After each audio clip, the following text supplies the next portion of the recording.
Hello students, welcome to Yuva plus. আজকে একটা খুব গুরুত্বপূর্ণ টপিক নিয়ে হাজির হয়েছি।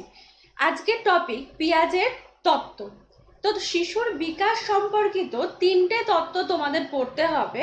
একটা কোহেলবার্গের তত্ত্ব, পেঁয়াজের তত্ত্ব এবং ভাইগস্কির তত্ত্ব। তো আজকে আমরা যে টপিকটা পড়বো সেটা পেঁয়াজের জ্ঞানমূলক বিকাশের তত্ত্ব। কি পড়বো আজকে? পেঁয়াজের জ্ঞানমূলক বিকাশের তত্ত্ব, যেটা কগনিটিভ ডেভেলপমেন্ট নামেও পরিচিত। এর ইংলিশ টার্মটা কিন্তু খুব ভালোভাবে দেখবে, যেটাকে বলা হচ্ছে কগনিটিভ ডেভেলপমেন্ট।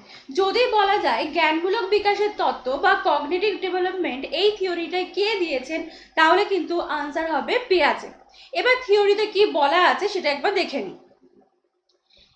তিনি বিকাশের দুটি দিকের কথা বলেছেন। তাহলে প্রথমে আমরা দেখি পেঁয়াজে জ্ঞানমূলক বিকাশের তত্ত্বে দুটি দিকের কথা বলেছেন। কি কি দিক? একটা হচ্ছে জ্ঞানমূলক বিকাশ আর একটা হচ্ছে অনুভূতিমূলক বিকাশ। তাহলে কটা দিক? দুটো দিক, জ্ঞানমূলক বিকাশ আর একটা হচ্ছে অনুভূতিমূলক বিকাশ। শিশুর প্রজ্ঞা অর্থাৎ তার জ্ঞান লাভ করার কৌশল বা দক্ষতা বড় হওয়ার সঙ্গে সঙ্গে যেভাবে পরিবর্তিত হয় তাই হলো জ্ঞানমূলক বিকাশের বিষয়বস্তু। পেঁয়াজে কিন্তু শিশুর পরিণমনের ওপর কিন্তু জোর দিয়েছেন। তিনি বলেছেন যে শিশুর পরিণমন যত হবে তত তার জ্ঞানমূলক দিকের বিকাশ কিন্তু ঘটবে। অর্থাৎ যত আস্তে আস্তে সে বড় হবে, যত তার ম্যাচুরেশন আসবে, তত আস্তে আস্তে সে অভিজ্ঞতা অর্জন করবে এবং জ্ঞান তার বিকশিত হবে। পেঁয়াজের মতে জ্ঞানমূলক প্রক্রিয়া বলতে সেই সব প্রক্রিয়াকে বোঝায় যা জ্ঞান অর্জনে সহায়তা করে। এখানে তিনি জ্ঞানমূলক প্রক্রিয়ার কথা বলেন। কি প্রক্রিয়া? তিনি মূলত জ্ঞান নিয়ে কথা বলছেন। এখানে জ্ঞানমূলক প্রক্রিয়ার কথা বলেছেন। জ্ঞানমূলক প্রক্রিয়া কোনগুলো? যে সমস্ত প্রক্রিয়াগুলো আমাদের জ্ঞান অর্জনে সহায়তা করছে সেই সমস্ত প্রক্রিয়াগুলোকে উনি বলেছেন জ্ঞানমূলক প্রক্রিয়া। তাহলে এই জ্ঞানমূলক প্রক্রিয়া কোনগুলো? একটা হচ্ছে স্মরণ করা, চিন্তা করা, ধারণা গঠন করা। এই সমস্ত মানসিক প্রক্রিয়ায় জ্ঞানমূলক প্রক্রিয়ার অন্তর্গত। অর্থাৎ যখন আমরা কোনো কিছু সম্পর্কে চিন্তা করতে সক্ষম হব, যখন সেটাকে পুনরায় যেটা আমরা শিখলাম সেটা স্মরণ করতে সক্ষম হব এবং ধারণা গঠন করতে পারবো, সেই সমস্ত প্রক্রিয়াগুলোর মাধ্যমে আমাদের কিন্তু জ্ঞান লাভ হবে। এই প্রক্রিয়াগুলোকে তিনি বলেছেন জ্ঞানমূলক প্রক্রিয়া। তাহলে জ্ঞানমূলক প্রক্রিয়া কি, জ্ঞান কি, এগুলো ক্লিয়ার হয়েছে। এবার নেক্সট চলে আসি পেঁয়াজের তত্ত্বের ভিত্তি। পেঁয়াজের তত্ত্বের ভিত্তি কি ছিল? দুটো ভিত্তি ছিল, একটা হচ্ছে দার্শনিক ভিত্তি আর একটা ছিল হচ্ছে জৈবিক ভিত্তি। তো আগে আমরা দার্শনিক ভিত্তিটা জেনে নিই। তার মতে স্থান, কাল, কার্যকারণ, সংখ্যা ইত্যাদি অভিজ্ঞতাগুলি জন্মগত নয়। অর্থাৎ তিনি কি বললেন? তিনি বললেন যে শিশুর যে স্থান সম্পর্কে ধারণা, সময় সম্পর্কে ধারণা, কোনো কিছুর কার্য কি, কারণ কি, তার কেন ঘটছে, বা সংখ্যা সম্পর্কে ধারণা, এই সমস্ত অভিজ্ঞতাগুলো কিন্তু তার জন্মগত নয়। অর্থাৎ জন্ম থেকে কিন্তু এগুলো সে লাভ করে আসে না। কি হয়? এগুলি জীবনের বিভিন্ন পর্যায়ে বিকশিত হয়। আস্তে আস্তে যখন শিশু ম্যাচুরেশনের দিকে যায়, যখন তার বিকাশ হয়, তখন কিন্তু এই সমস্ত ধারণাগুলো তার মধ্যে আস্তে আস্তে গড়ে ওঠে। অর্থাৎ জ্ঞান মানুষের জন্মগত নয়, এটি মানসিক সংগঠন যা বস্তুর মধ্যে থাকে না। জ্ঞান সম্পূর্ণভাবে মানুষের আবিষ্কৃত। অর্থাৎ মানুষ যত পরিবেশের সঙ্গে ইন্টারাক্ট করবে, যত তার ম্যাচুরেশন হবে, তত কিন্তু তার জ্ঞানের বিকাশটা ঘটবে আস্তে আস্তে। এবার দেখি জৈবিক ভিত্তি কি। পেঁয়াজের মতে মানুষ সহজাতভাবে দুটি বৈশিষ্ট্য নিয়ে জন্মায়। তিনি কি বললেন? পেঁয়াজে বললেন যে মানুষ সহজাতভাবে কটা বৈশিষ্ট্য নিয়ে জন্মায়? দুটি বৈশিষ্ট্য নিয়ে জন্মায়। কি কি? এক হচ্ছে বংশগতভাবে প্রাপ্ত কিছু জৈবিক প্রতিক্রিয়া, যেটা আমরা পিতামাতার কাছ থেকে পেয়ে থাকি, সেটার সেই সমস্ত কিছু জৈবিক প্রতিক্রিয়া। আর একটা হচ্ছে স্বতঃস্ফূর্ত সক্রিয়তা, অর্থাৎ আমাদের অ্যাক্টিভিটির মাধ্যমে যেগুলো পরিবেশের সঙ্গে আমরা যখন অভিযোজন করতে পারি বা যখন আমরা কিছু শিখতে পারি। তো সেটাকে বলছে স্বতঃস্ফূর্ত সক্রিয়তা অর্থাৎ অ্যাক্টিভিটি, আর বংশগতভাবে প্রাপ্ত কিছু জৈবিক প্রতিক্রিয়া। অর্থাৎ ইন্দ্রিয়ানুভূতিকে অর্থপূর্ণ করে তোলে, একেই পিয়াজে বলেছেন স্কিমা। আগের ভিডিওতেও আমরা স্কিমা কি আলোচনা করেছিলাম। যখন কোনো ধারণা গঠিত হয়, সেটা আমাদের মেমোরিতে স্থায়ী হয়, তখন সেটাকে বলছি আমরা স্কিমা। তাহলে এই ইন্দ্রিয় অনুভূতির মাধ্যমে যে সমস্ত ধারণাগুলো আমাদের হচ্ছে, যেগুলো আমরা আমাদের মস্তিষ্কে ধারণ করছি বা স্মৃতিতে ধারণ করছি, সেগুলোকে বলা হচ্ছে স্কিমা। সুতরাং স্কিমা হলো কোনো মুহূর্তে অর্জিত তথ্যসমূহের একক সংগঠন। তাহলে যেটা বললাম, যে সমস্ত ইনফরমেশনগুলো আমরা কালেক্ট করছি এবং আমাদের মস্তিষ্কে রাখছি, সেগুলোকেই বলা হচ্ছে স্কিমা। যেমন যদি বলা যায়, একটা আমাদের এটা হচ্ছে মেমোরি, যেখানে হচ্ছে ছোট ছোট প্রকোষ্ঠ বা রুমের মধ্যে আমাদের এই ইনফরমেশনগুলো আছে। তো এই ব্যাপারটাকে বলা হচ্ছে কি স্কিমা। তাহলে এই ইনফরমেশনগুলোকে বলা হচ্ছে স্কিমা। শিশু যত বড় হয় তার স্কিমা তত সম্প্রসারিত হতে থাকে। স্বাভাবিকভাবে একটা শিশু যখন আস্তে আস্তে বেড়ে উঠছে, তখন কিন্তু তার প্রতিনিয়ত কিছু কিছু ধারণা কিন্তু তার মধ্যে জন্ম লাভ করছে এবং ধারণাগুলো কিন্তু তার মাথায় স্টোর করতে থাকছে। তো তাহলে যত বিকাশ লাভ করবে, স্কিমার মধ্যে অর্থাৎ ইনফরমেশন কিন্তু বেশি করে তার কাছে আসবে, সে বেশি করে জানতে পারবে, অর্থাৎ স্কিমাটা তার সম্প্রসারিত হবে। স্কিমা সম্প্রসারণে দুটি প্রক্রিয়া সক্রিয় ভূমিকা গ্রহণ করে। তাহলে এই স্কিমা যে গঠিত হচ্ছে, সেটা যে আস্তে আস্তে সম্প্রসারিত হচ্ছে, তার জন্য কটা প্রক্রিয়া? তার জন্য রয়েছে দুটো প্রক্রিয়া। কি কি সেই প্রক্রিয়া? ফার্স্ট আসছি আমরা আত্তীকরণ বা অ্যাসিমিলেশন, সেকেন্ড আসছি সহযোজন বা অ্যাকোমোডেশন। তাহলে দুটো প্রক্রিয়ার মাধ্যমে স্কিমা সম্প্রসারিত হয়। কি কি? একটা হচ্ছে আত্তীকরণ বা অ্যাসিমিলেশন, আর একটা হচ্ছে সহযোজন বা অ্যাকোমোডেশন। এবার আত্তীকরণ কি? যে প্রক্রিয়ার দ্বারা প্রাণী তার পরিবেশকে বিশ্লেষণ করে, তার বিশেষ অংশকে প্রয়োজন অনুযায়ী নির্বাচন করে এবং তার প্রতি প্রতিক্রিয়া করে নিজের আয়ত্তে আনে, তাকে বলা হচ্ছে আত্তীকরণ। তাহলে কোনো ইনফরমেশন যখন সে পাচ্ছে, সেটা যখন তার বিশ্লেষণ করে, সেটা যখন নিজের স্মৃতিতে ধারণ করছে, তখন সেটাকে বলা হচ্ছে কি আত্তীকরণ। আরো আমি ক্লিয়ারভাবে আরো এক্সপ্লেন করছি। আগে সহযোজনটা দেখে নিই। সহযোজন কি? যে প্রক্রিয়ায় প্রাণী পরিবেশের প্রভাবে নতুন অভিজ্ঞতাগুলিকে গ্রহণ করে, তাকে বলা হচ্ছে সহযোজন। কি? নতুন অভিজ্ঞতা। অর্থাৎ সহযোজন হলো আচরণ পরিবর্তনের প্রক্রিয়া, যার দ্বারা স্কিমার মধ্যে প্রয়োজন মতো নতুন তথ্য বা চিন্তা যুক্ত করা হয়। দেখো, দুটো দেখে কিন্তু অনেকটা তোমাদের সিমিলার মনে হচ্ছে। আত্তীকরণ আর সহযোজন দুটো তো মোটামুটি একই রকম লাগলো। দুটোর মাধ্যমে স্কিমা সম্প্রসারিত হচ্ছে। তাহলে দুটো আলাদা কি? একটা ছোট্ট উদাহরণ দিই। ধরো, প্রথম দিকে তোমরা যে রিস্ট ওয়াচগুলো দেখেছো, সেগুলো সম্পর্কে তোমাদের একটা আইডিয়া হয়েছে। ছোটবেলায় দেখেছে একটা রিস্ট ওয়াচ, যেখানে ডায়াল থাকছে, বিভিন্ন রকম 1, 2, 3 এরকম করে লেখা থাকছে, মিনিটের কাটা, সেকেন্ডের কাটা এবং আওয়ার্সে কাটা থাকছে। তো এটা রিস্ট ওয়াচ, তোমাদের মাথায় এটা রয়েছে। এবার দেখা গেল যত আস্তে আস্তে টেকনোলজি উন্নত হচ্ছে, তত দেখা যাবে যে রিস্ট ওয়াচটার কিন্তু অনেক মডিফিকেশন হচ্ছে।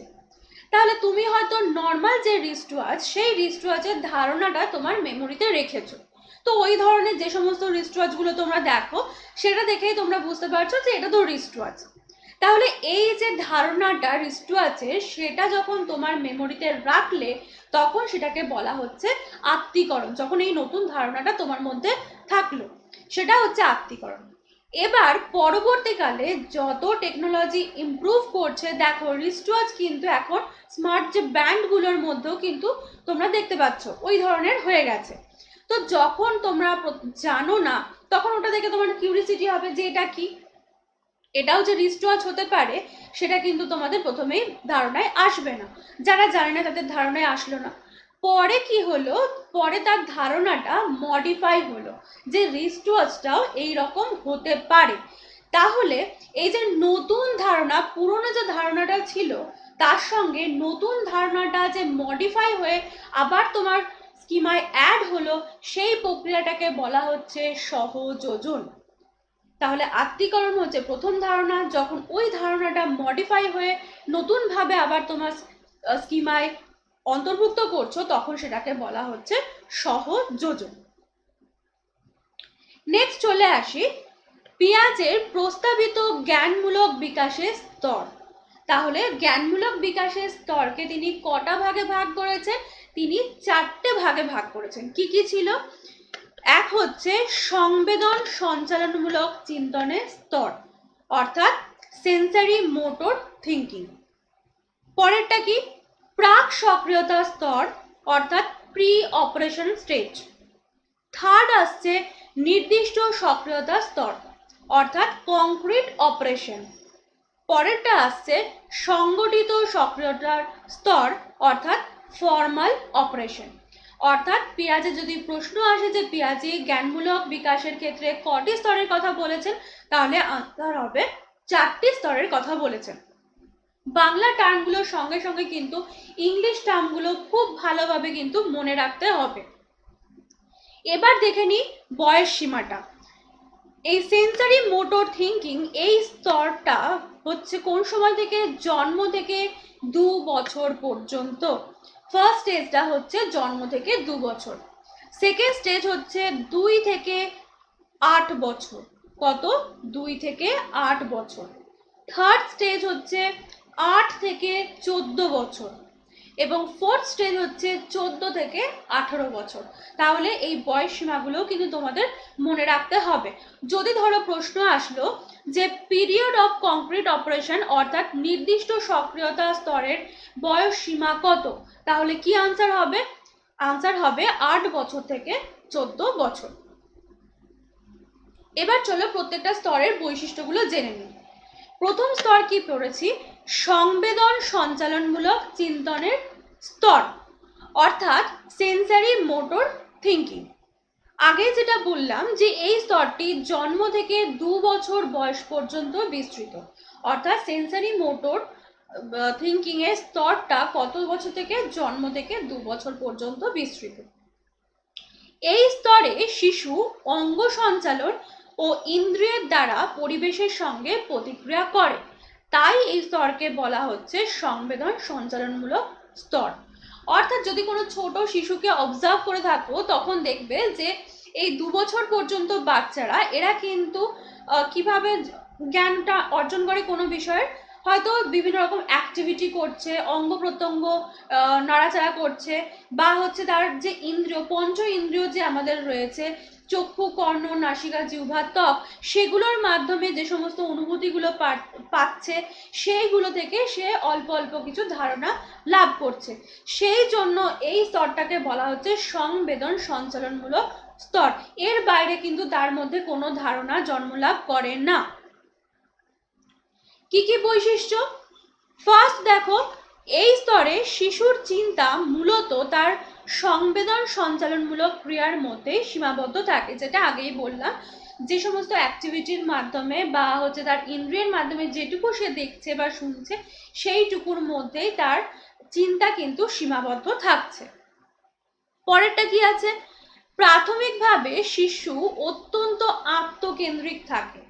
তার মানে শিশু কিন্তু শুধু নিজেকে নিয়েই সেই সময় ভাবে, তার আশেপাশে কি হচ্ছে না হচ্ছে এই সমস্ত ব্যাপারে কিন্তু সে সচেতন থাকে না, শুধু নিজেকেই নিয়েই সে ভাবে বা বোঝে।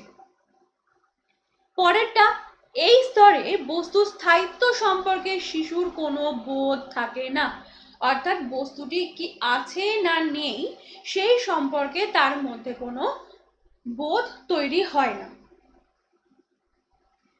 কোনো বস্তু শিশুর দৃষ্টিসীমার মধ্যে আছে কিনা সে বিষয়ে শিশুর স্পষ্ট ধারণার অভাব দেখা যায়।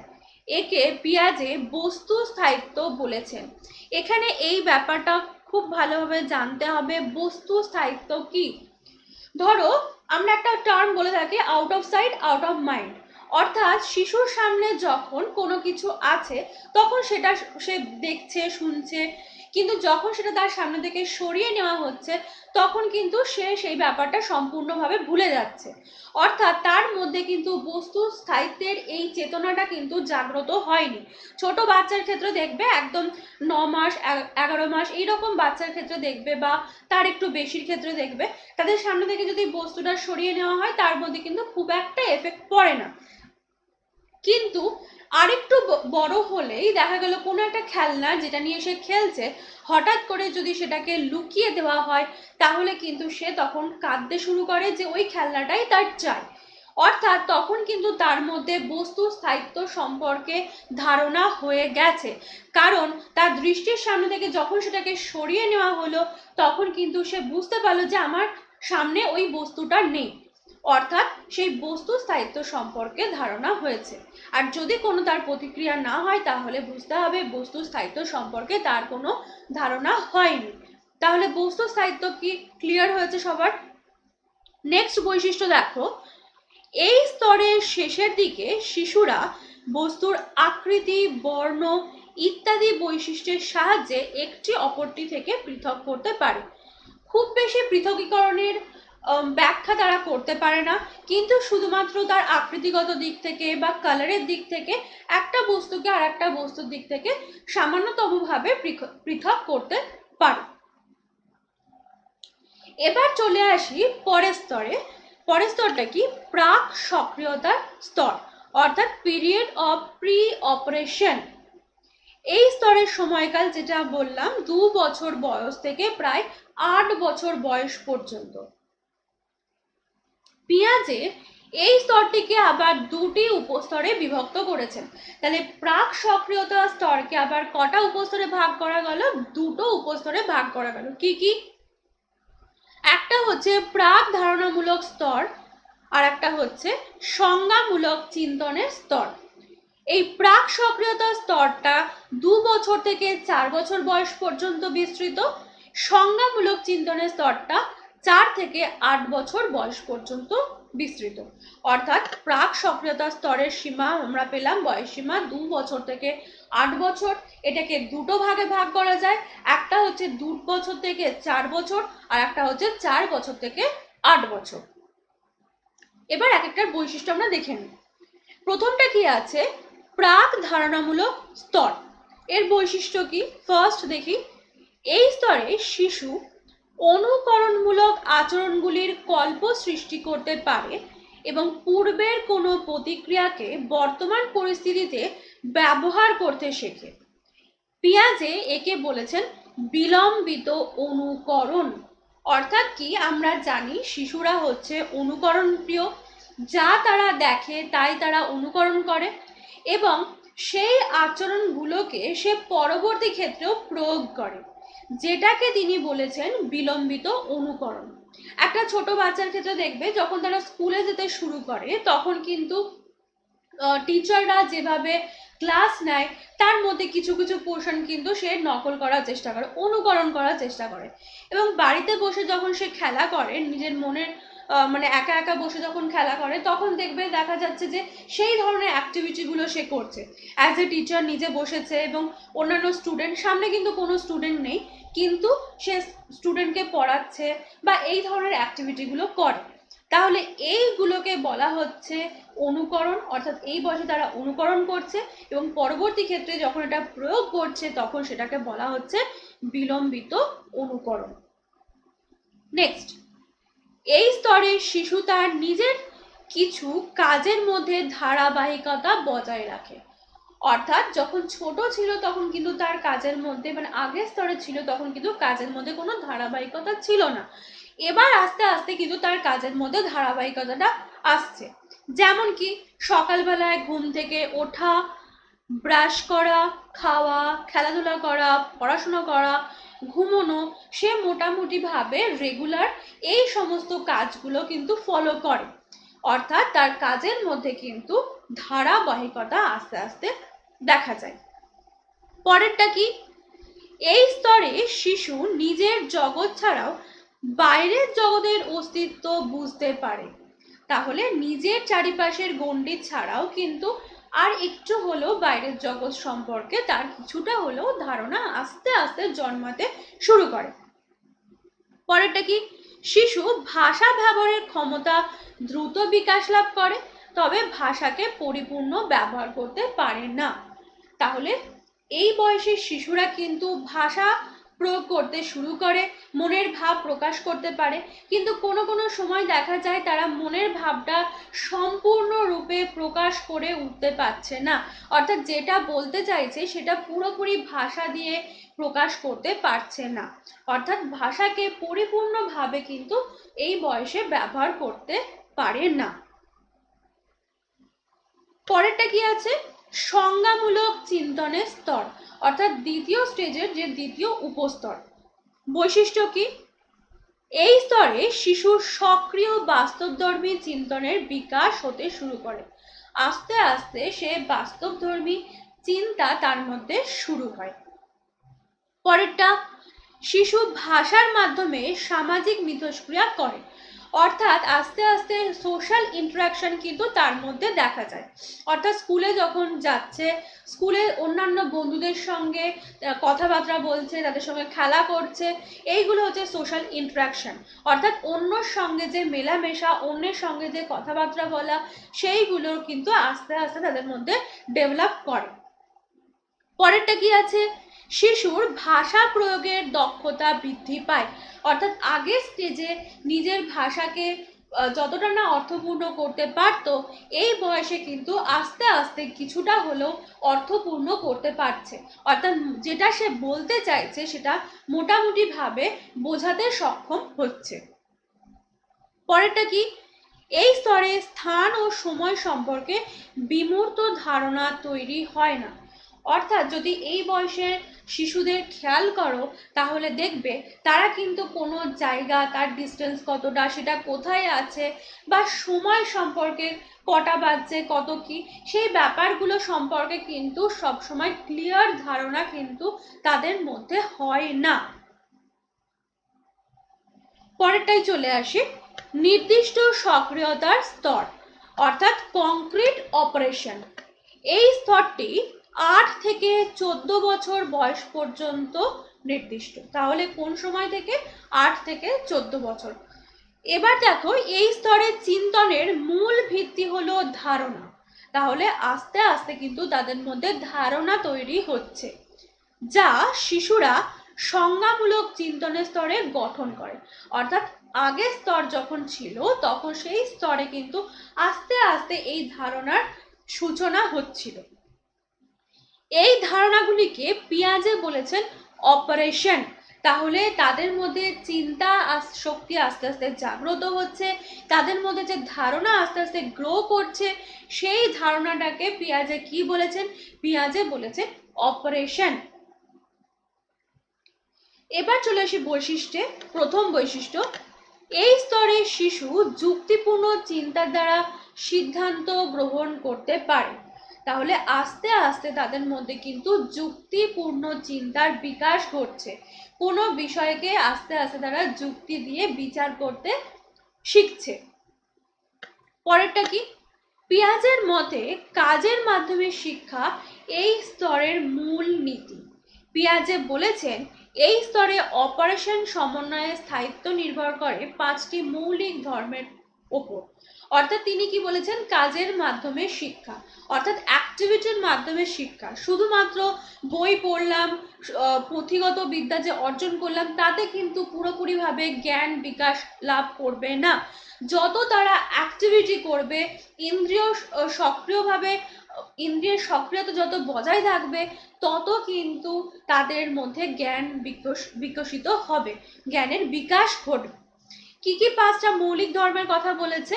একটা বলেছে বদ্ধতা, বৈপরীত্য, সংযুক্তি, পারস্পরিক ক্রিয়া, অভেদ। তাহলে এই 5টি মৌলিক ধর্মের কথা তিনি বলেছেন। এবার বদ্ধতাটা কি? বদ্ধতা বলতে যখন দুটো বস্তু ক্রিয়া করছে তখন তৃতীয় ধরনের একটা বৈশিষ্ট্যের সৃষ্টি হবে, যেটাকে বলা হচ্ছে বদ্ধতা। যদি আমরা সংখ্যার ক্ষেত্রে বলি তাহলে দেখা গেল 2+4 = 6, অর্থাৎ 2 একটা বস্তু সংখ্যা, 4 একটা সংখ্যা, এবং এই দুটোর বদ্ধতার ফলে নতুন একটা সংখ্যা সৃষ্টি হয়েছে, যেটাকে বলা হচ্ছে বদ্ধতা। পরেরটা কি আছে? বৈপরীত্য। অর্থাৎ বৈপরীত্য সংখ্যা দিয়ে যদি আমরা উদাহরণ দিই তাহলে আমরা বলতে পারি যে, এই উদাহরণটা আমরা নিই। বৈপরীত্য কি?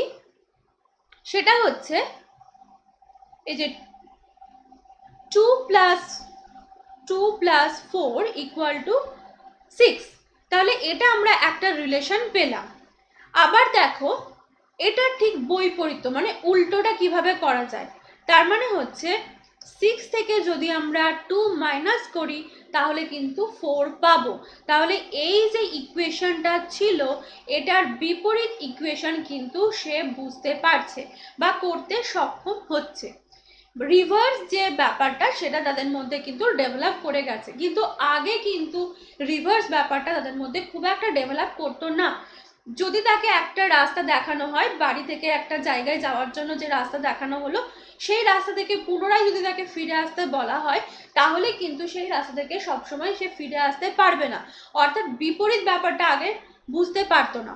যেমন ধরো, তোমার আর একটা উদাহরণ দিয়ে বলা যেতে পারে যে জল থেকে বরফ হচ্ছে, আবার বরফ থেকে জল হচ্ছে। এই যে বিপরীত সম্পর্ক, এটা কিন্তু আগে তাদের মধ্যে কিন্তু গ্রো করেনি, কিন্তু এই পর্যায়ে এসে এই বিপরীত সম্পর্কটা কিন্তু তারা বুঝতে পারছে।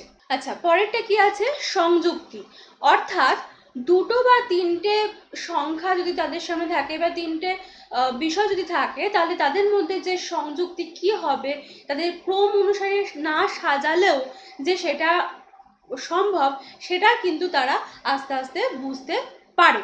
যেমন যদি বলা হয় যে 1+2+3, এটা যদি হয়, তিনটে দেখো সংখ্যা রয়েছে 1, 2 এবং 3, এরা কিন্তু এটাকে যদি ঘুরিয়ে লেখে 1+2+3, তাহলে এটার অর্থ কিন্তু একই। বা যদি ঘুরিয়ে লেখা যায় 3+2+1, অর্থাৎ এই তিনটে যে সংখ্যা রয়েছে তাদের মধ্যে যে সবসময় ক্রম অনুযায়ী সাজাতে হবে সেটা কিন্তু নয়, সেটা অন্যভাবেও কিন্তু তাদের মধ্যে যে সংযুক্ত হতে পারে সেই ধারণাটাও কিন্তু তাদের মধ্যে গড়ে ওঠে। পরেরটা কি আছে?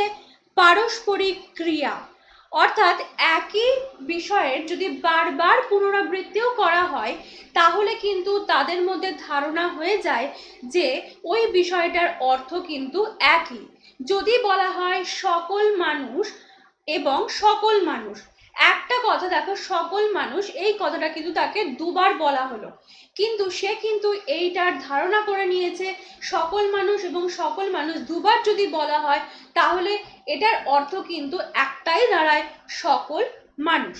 বা পারস্পরিক ক্রিয়ার ক্ষেত্রে আর একটা বলা যেতে পারে, সংখ্যা দিয়ে যদি আমরা বলি, যেমন 5+5, এক্ষেত্রে কিন্তু সম্পর্কটা আলাদা হবে। 5+5 কত? 10।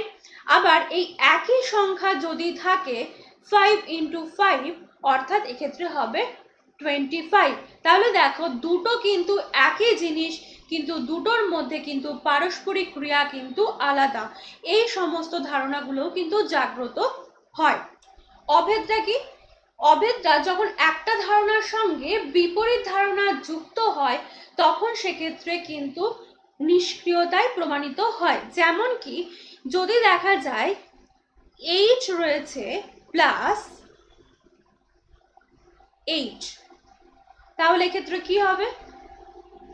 এক্ষেত্রে কিন্তু হবে 0, অর্থাৎ 8 ছিল প্লাস, 8 হচ্ছে মাইনাস, অর্থাৎ দুটো কিন্তু বিপরীত ধারণা, বিপরীত সংখ্যা, তাহলে একটা প্লাস একটা মাইনাস, যখন এই দুটোর মধ্যে পারস্পরিক ক্রিয়া হচ্ছে তখন কিন্তু নিষ্ক্রিয়তায় দেখা যাচ্ছে, অর্থাৎ রেজাল্ট 0। এই ধারণাগুলোও কিন্তু তাদের মধ্যে আস্তে আস্তে ডেভেলপ করে। তাহলে এই 5টা মৌলিক ধর্ম ক্লিয়ার। এবার আসি পরের পয়েন্টে। এই স্তরে শিশুর শ্রেণী, সম্পর্ক, সংখ্যা সম্পর্কে ধারণা হয়।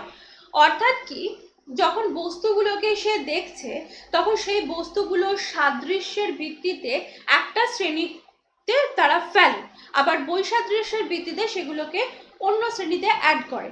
তাহলে তাদের মধ্যে কিন্তু শ্রেণী সম্পর্কে ধারণা হচ্ছে, তাদের মধ্যে যে কি সম্পর্ক রয়েছে সেগুলো সে আস্তে আস্তে বুঝতে পারছে এবং সংখ্যা সম্পর্কে তাদের মধ্যে ধারণা হচ্ছে। পরেরটা কি, যুক্তিমূলক চিন্তার বিকাশ ঘটে। অর্থাৎ কোনো কিছুকে তারা যুক্তি দিয়ে বিচার করতে শেখে। প্রথম দিকে সমস্ত কিছু তারা যুক্তি দিয়ে বিচার করতে পারতো না, কিন্তু এই স্টেজে এসে তারা কিন্তু যুক্তি দিয়ে বিচার করতে শুরু করে। এই ছিল 3 নম্বর।